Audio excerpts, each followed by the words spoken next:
Welcome to CMAC 207, a place where prisoners can be heard and help build more compassion for those that are reformed while incarcerated. Some of the stories, thoughts, and opinions may not be suitable for sensitive listeners. Listener discretion is advised. As always, thank you for engaging.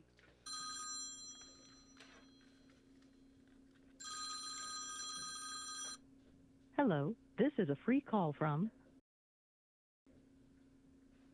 an incarcerated individual at Fremont Correctional Facility. This call is subject to recording and monitoring. To accept this free call, press 1. To refuse the thank you for using Securus. You may start the conversation now. Joey Bear. Hello. Super C. So, we are on our second part of that time I married an inmate. Joey's going to interview me. Welcome to our show. And I'm ready whenever you are. Okay, first off, this is about to cross my mind. We may want to structure and start calling this podcast Bear Necessities. Bear Necessity. I love that. Bear Necessities. Just right. rename it. I already named it. Yeah, just think. Oh, okay. All right. That's definitely catch it. All right. So I was curious, what is the process of if somebody does want to marry an inmate, how do you go about doing that? So the first step was my ex-husband had to request to get married from the warden. And your marriage is totally at the warden's discretion. So I don't know what you'd have to do to be told no. Or if in other prisons they're more apt to say no. I know in Maine they were like, "Are you sure?" And we were like, "Yeah." And they were like, "Okay." And then from there, his case manager had to write a letter explaining that he was incarcerated and that he would not be signing the marriage license until the day of the wedding, because I had to go to the town hall, or you'd go to your city hall, and I had to present that letter and pay the fee, because getting married is not free. And I had to fill out all the information for a marriage license. They signed that, and then from there we let the warden and the case manager know that we had obtained the license, and from there we had 30 days to have our wedding, to have it legally. I'm curious, before they continue that process and everything, all right, so when you go to the town hall and you're sitting there and you're requesting a marriage license, do you have any advice for somebody if they're, during that time while they're sitting there in the town hall and they're requesting that marriage license, if they feel either embarrassed or like they're doing the wrong thing or anything like that, is there any advice don't do it or whatever? I definitely got some funny looks, and it's something that it doesn't happen very often. So the people that are working at town hall were a little confused, definitely gave me some funny looks. I think, for me, when I say I'm going to do something, I'm just going to do it regardless of what other people think. And well, what about what you think? If you're standing there and you're second guessing yourself and you're feeling embarrassed and everything like that, would you advise them not to do this at that point? I recommend if you second guess anything, don't do it. If you're hesitating and you're not 100%, it's time to reflect. And I felt that way. I can remember my first marriage. Now, he was not incarcerated, but as our relationship became more and more toxic and I realized how different we were, I definitely hesitated before we got married, and I should have listened to that gut instinct and not have done it. And I hesitated on my second marriage because we were starting to have some issues, and I thought, oof, I don't know if this is the strongest match, and I should have listened. So I think if you hesitate at all, it's time to self-reflect. I think your gut is normally right. But again, I'm just like one of those people where when I decide I'm going to do something, I do it whether my gut is telling me no or not. And so I just went ahead and did this. But, you know, I also was willing to live with whatever consequences. You know, I married a murderer. I'm going to have to explain that on every first date I have for the rest of my life. And not everyone is going to understand. And, you know, that is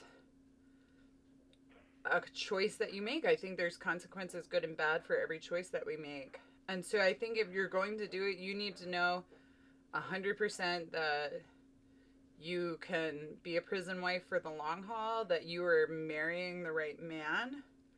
And if you're marrying somebody with a long sentence or a life sentence, like, is this the lifestyle that you want? Because being a prison wife is definitely, like, it's very different, and there's, like, a lifestyle to answering phone calls and, like, going to visits and stuff. So most men, we have no clue what women want. What do women want generally? Not just in prison, for men in prison, but what do they want with a man? I think a good friendship, validation. I think it helps to have your core values match. Like, you and I are very different, but a lot of our core values are similar. And I think in our beliefs and our religion and, you know, a lot of, like, just those values. And I think before you marry anyone, you should discuss, how do you want to raise children? Are you going to have any? How are you going to handle money? What are your beliefs around that? And what are your expectations of a marriage? I definitely had a friend that got married, and then she was like, well, my husband expects me to do all the housework. And I'm like, well, yeah, his mother was a housewife his whole life. That's like what he thinks a wife is. And so if that's not what you're going to be, there's a conversation, and that should have been had before you said, I do.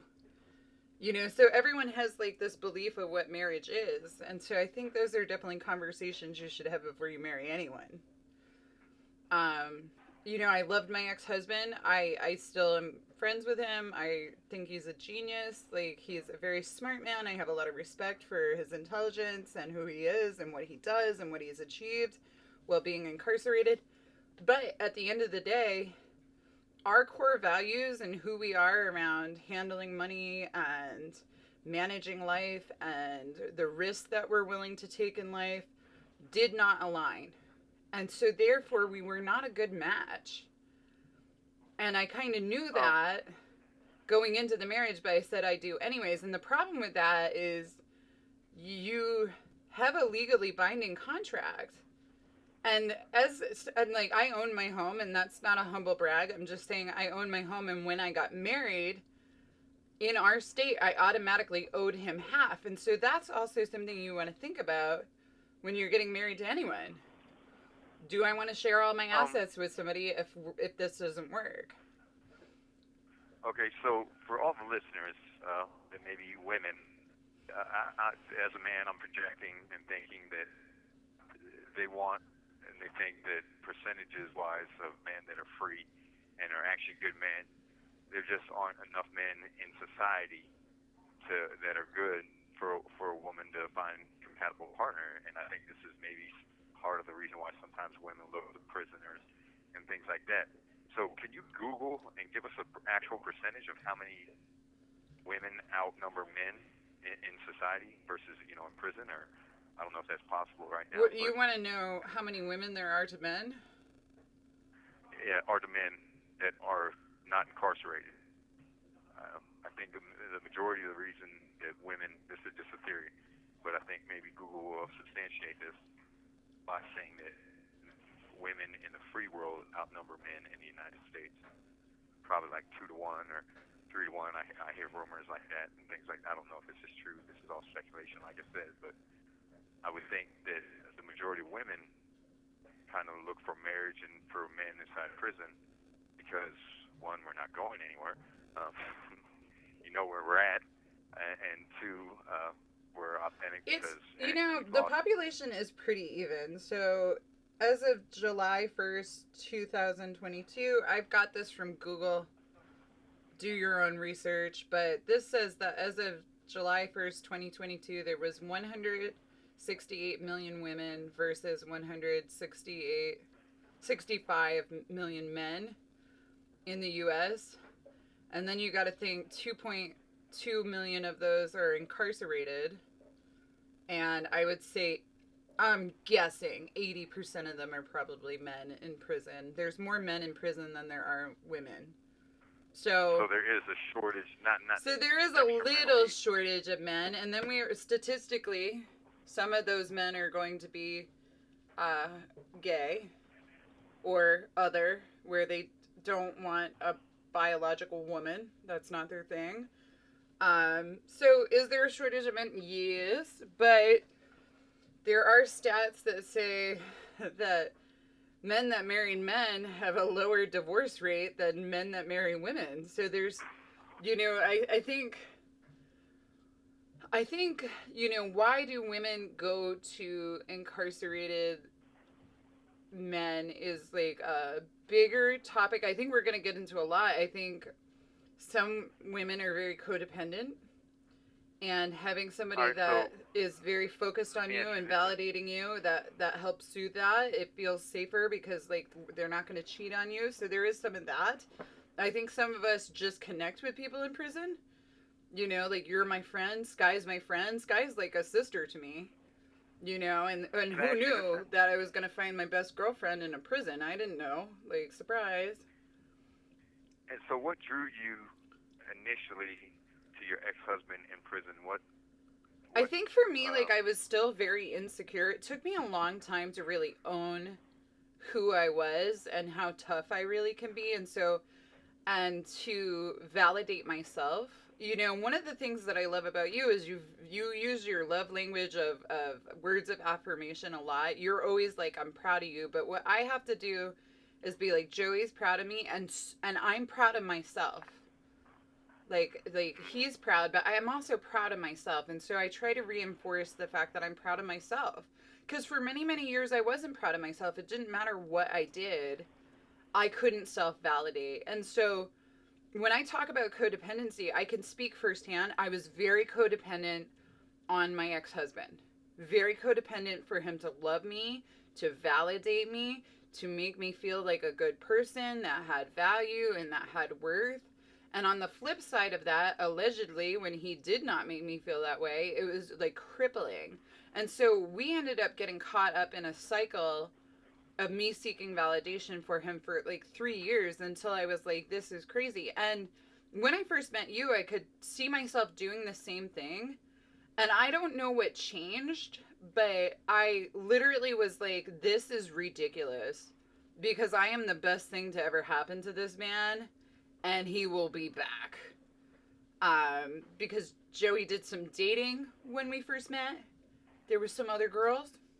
But I had to tell myself, like, no, I'm a much better friend than these girls. And I know that. And he will be back. He will call. And I think you lasted 10 days. And you were like, I'm so sorry. I'll never abandon you again. And it was done. But I had to, like, own myself and my own worth in that time. And be like, nah. Like, Joey will be back. Where's he gonna go? What is he gonna do when these girls dip out after 6 months? And I think for prison relationships, I know that it's very hard, so I did know that most of these women weren't gonna last. These were flings. They were looking for a little romance. They were looking for a little validation. And when it got hard, I knew they were gonna dip out. Like, being a prison wife is a very hard road to walk down, and it takes a lot. It takes a lot of, you need to own your worth. You need to be very independent. You need to be able to self-validate. You need to be able to romance yourself and take care of yourself. A lot of the time, the vast majority of the time. And so, because your man's not always going to be there.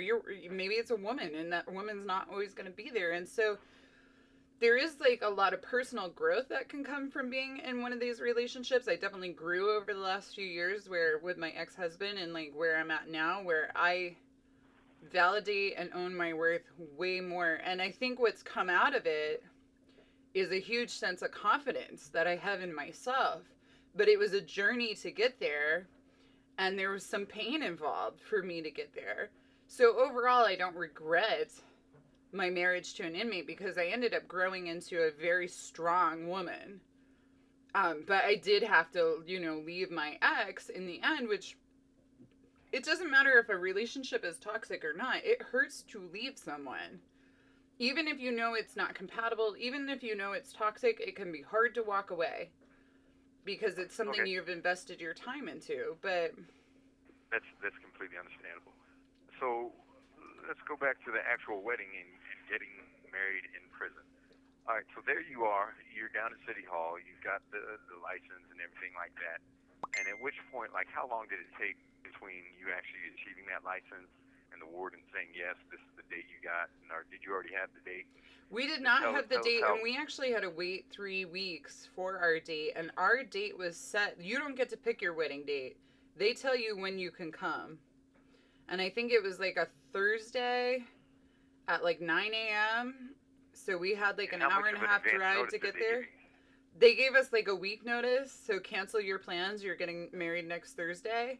And right, so you're going to have to find for whatever faith or however you want to be ordained or anything like that. Right, so you have to have everything put together. And you pay your own officiant, and you could be paying $250 for them to do it. Sometimes they have a chaplain that will do it for you. It all depends on the prison. Okay. However, but our wedding license actually expired 2 days after we got married. So if our license had expired before they set the wedding date, I would have had to run back down to town hall and get another one.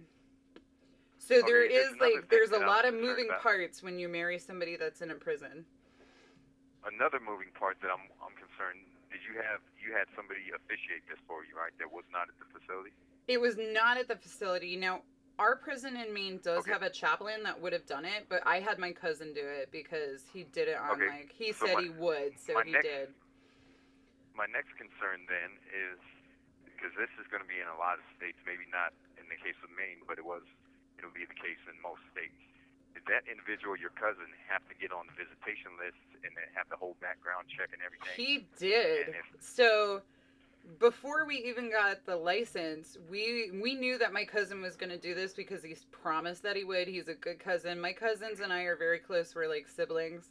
So months before we even got our license, we were getting him on the visitation list and going through that process. I knew that my cousin would pass. He's a professor. He has no crimes that he's ever done. So it was just a matter of them running his license and everything. But that can be a process too, where sometimes you're waiting a month to get onto somebody's visit list. Right, and that's what I was thinking. Sometimes you need to get on their visit list just to have a phone call. So like with Skye, I had to get on her visit list just to have her call me. So running that paperwork, you want to do that right away. Anyone that's coming, you want to make sure that they are approved and can be there. So I think my dad came that day. My mama might have came that day. They really liked, we all liked my ex-husband. Like, he was part of the family. Like, he would call my dad. Like, so it was definitely a family event. But they're only allowed to have so many people. You may not be able to, you also need to bring your own witnesses. Or the guards need to be willing to sign off if you don't have your own witnesses. Isn't that amazing? Isn't that crazy? For our listeners, let's imagine this. You have to bring your own witnesses. Isn't that kind of ironic? Because in prison, if you do anything wrong, there's going to be tons of witnesses. There's so many witnesses. Like, there is guards there witnessing, but they may not be willing to sign. So you have to bring people that are willing to witness. Another ironic thing, because people. And it can't be the officiant. Sign real quick. So you have to bring your 2 extra people to say that you witnessed it and sign the marriage certificate. So there's also that. There's a lot of moving parts to it. And so, and we might as well get into it because we have time. My ex-husband and I also got divorced while he was incarcerated. So as this broke down, you can imagine there was a lot of threats. And allegedly, one of the threats that he did was my home because he was entitled to it. Now, in the end, he signed, he didn't take anything. He told the judge, I don't want her home. I don't want any of her assets. Like, it's cut and dry. It did take a very long time. It was delayed for about a year before we actually got divorced. You have 1 minute left. and I offered to buy my ex-husband out, and then he slept on that for like a week, and then he decided not to take my money. He decided to just sign. I'm gonna let you call back, and we'll wrap this up. Okay. All right. Call right back. Okay. The caller has hung up. This is such a wild conversation because getting married in a prison is not easy. I think, looking back in hindsight, I would have waited until my ex-husband got out of prison to marry him, just because there's really no rush. If you're going to be with somebody for the rest of your life, like, you have plenty of time to get legally married. The other thing about a legal marriage is it can be very hard to get out of. Like, once you are legally binded to somebody, you have to go through the court to get that binding contract annulled, to get the divorce to go through. Hello, this is a free call Which from... means both people have to be willing to... An incarcerated individual at Fremont Correctional Facility. This call is subject to recording and monitoring. To accept this free call, press 1. To refuse, thank you for using Securus. You may start the conversation now. Joey Bear. So, I wanted to just discuss what I had to do to get divorced, and my ex-husband was not willing to sign for quite a while, and I filed, we did not get an attorney to do it for us. It would have been faster if there was an attorney to do it for us, and if he was more willing to sign. He did wait a long time. What I didn't know was, so the first time I filed, I gave him all the paperwork, and I had it notarized. Somebody at the prison had to sign off for it when he received it, and I needed proof of all that. What I didn't do was submit it to the court. Like, I didn't also know that I had to, like, go submit that and pay the fee to file it. And so I was like, why isn't this working? I had to go back to the court and ask them, and they were like, now you have to go and serve him again. So if he wasn't in prison, you'd be paying a sheriff to do this. He was incarcerated, so it was a little easier to get him served because the guards were like, yeah, he got the paperwork, right? And then I had to file it with the court. Then we had to wait an additional 30 days after everyone signed to get our court date. And then I gotta blank that out. Oh, jeez. My ex-husband, he ended up joining the court virtually over the computer.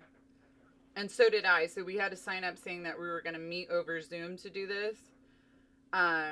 Had we not been able to do Zoom, the prison would have had to transport him to the nearest court. So you can imagine what a pain that is.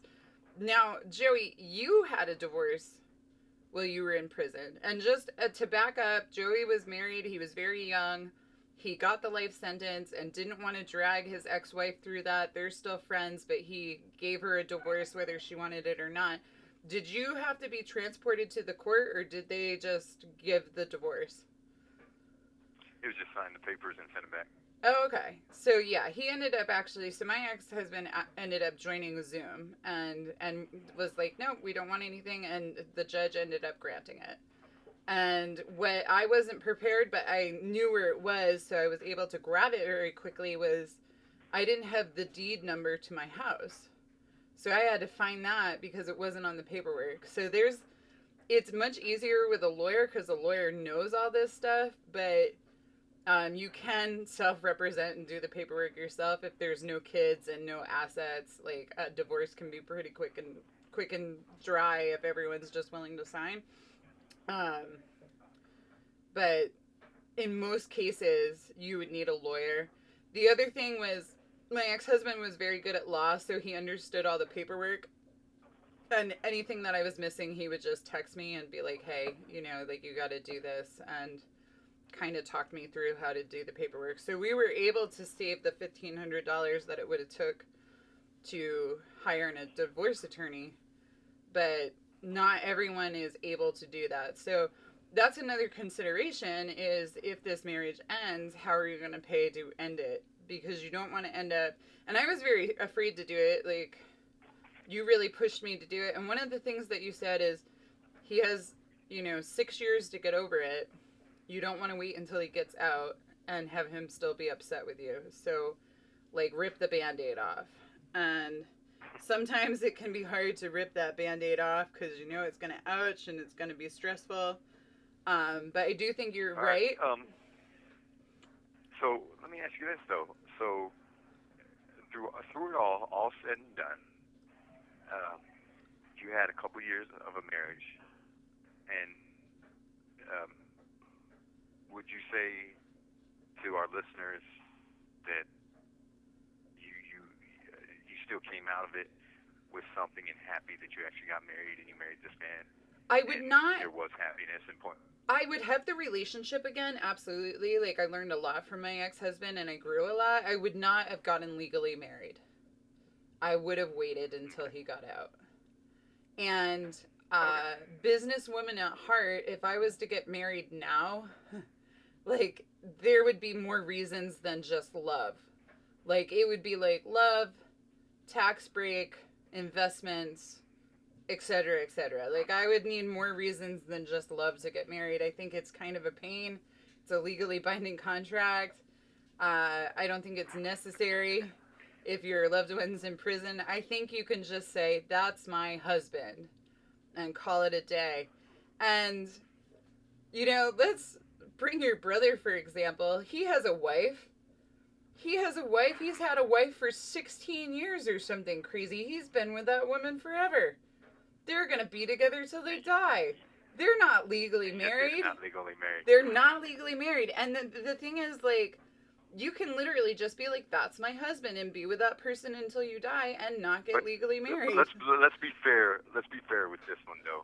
With my brother, the sole purpose they're not legally married now is because she and him, I think both of them actually, have this ideal of the perfect wedding in Florida and things like that. And so until that day that can happen, they're just not getting married. They're waiting. Weird, they're waiting until they can have the dream wedding. That's fine. Everybody wait until you can have your dream wedding. I think there's nothing wrong with waiting. I also think there's nothing wrong with labeling your relationship. Like I'm moving out of prison. I'm going to be 80-some years old, and then I'll be invited to the wedding, and he'll be old as dirt. Right. He'll be old as dirt, and we'll all be a bunch of old people on a beach somewhere enjoying a beautiful wedding. So that sounds perfect. I hope he invites me. But plenty of people do that. I don't think, and in a lot of states they have common law marriage. Like, we don't have common law in Maine anymore, but that says if you've been together like 10 years or X years, you're for all Colorado had it in 7. So I do know that. Right. So all intents and purposes, legally married. You're considered legally married. So I would wait. I don't think there's any rush. I think it just added a lot of stress to my life to get out of it. And but, you know, I did what I did. I own it. I have no regrets. I still enjoy my ex-husband. He calls. We talk about the stock market. I send him a birthday gift. I send him a Christmas gift. I haven't forgotten him. I don't hate him. You know, we just were better friends than we were a married couple, and that's fair. And sometimes, and I've been there, you know, the first husband, I never wanted to speak to him again. Second husband, I like speaking to him. I still like him as a person. I don't think I'll ever get married again. I think 2 is plenty. So I think all of my marriages are done. So that's fine. I think if you got out of prison and wanted to get married, Joey, I'd be like, fine, I'll buy you a coffee. You know, like, you know what I mean? I'll take you to breakfast. But I'm kind of over having weddings and stuff. And, like, I just had a friend after 10 years of being with her man. They made it official. I don't think there's anything wrong with waiting. You know, they waited until their kids were grown. They made sure it was forever, and then they made it legal. I think it's fine to wait. I think we love the idea of being married, and I think you can just give each other wifey titles and call it a day. So, all right, let's wrap this up. That is my prison marriage in a nutshell. And Joey, thank everyone for listening. Say it again. Thank everyone. Thank you everyone for listening. All right.